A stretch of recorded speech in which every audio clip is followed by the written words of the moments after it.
Okay, here's a quick video on how to have an interesting time with your toddler. We created this. It's kind of interesting, the consistency. I don't know what it is, like slime, but it almost looks wet and then it goes back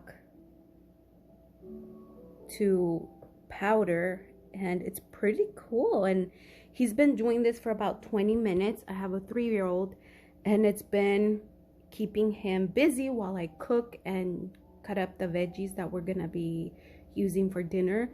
And let me tell you what I put in this. Okay, so this is what I put. I had some of this and I was like, might as well use it. And I put a little bit of this baking soda and just a little bit of water, and this is what it looks like, you guys. This has kept him busy for like a long time. And I added a few toys. I added these not like a knife and a spoon, and obviously the knife is like a play knife.